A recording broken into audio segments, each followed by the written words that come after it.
અમરેલી જિલ્લાને ગજેરા ટ્રસ્ટ દ્વારા અમૂલ્ય ભેટ મળશે તો જિલ્લામાં સૌ પ્રથમવાર કરોડોના ખર્ચે ક્રિકેટ સ્ટેડિયમ બની રહ્યું છે। જિલ્લાનું સૌથી મોટું ક્રિકેટ સ્ટેડિયમ અમરેલીમાં તડામાર તૈયારીઓ શરૂ તો 9 વીઘા જમીનમાં આ વિશાળ ક્રિકેટ સ્ટેડિયમ બની રહ્યું છે। રણજી ટ્રોફી રમી શકાય તેવું ક્રિકેટ સ્ટેડિયમ બનવા જઈ રહ્યું છે। તેને લઈને તડામાર તૈયારીઓ શરૂ કરી દેવામાં આવી છે।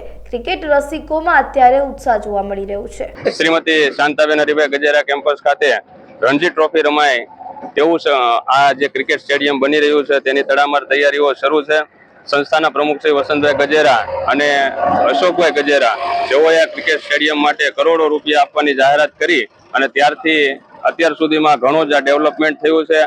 આ જે જગ્યા છે તે ખૂબ જ વેરાન જગ્યા હતી, તેને ડેવલપ કરી અને જે રમત પ્રેમીઓ છે તેને ક્રિકેટનું એક સારું પ્લેટફોર્મ મળશે અને સૌરાષ્ટ્રમાં એક એવું રણજી ટ્રોફી રમાય તેવું સ્ટેડિયમ ઊભું થશે કે જેથી કરીને ક્રિકેટના જે રમત ખેલદિલ પ્રેમીઓ છે તેઓને ખૂબ જ સારું એક ક્રિકેટ ગ્રાઉન્ડ મળશે અને આ ક્રિકેટ ગ્રાઉન્ડથી આંતરરાષ્ટ્રીય કક્ષા સુધીના રમતવીરો અમરેલીમાંથી પોતાનું અને સંસ્થાનું તેમજ અમરેલી જિલ્લાનું નામ રોશન કરશે તેવી આશા સાથે સૌનો આભાર કે આ ક્રિકેટ સ્ટેડિયમ બનવા પાછળ જે આપ સહકાર આપી રહ્યા છો અને આગામી જે સહકાર મળશે તેના થકી આ ક્રિકેટ સ્ટેડિયમ એક ખૂબ જ નામી અને જે વિદ્યાર્થીઓ ક્રિકેટમાં રસ ધરાવે છે તે આગળ જતા નેશનલ અને આંતરરાષ્ટ્રીય કક્ષા સુધીની રમતોમાં ભાગ લઈ અને નામ રોશન કરે તેવી આશા રાખીએ છીએ। આભાર।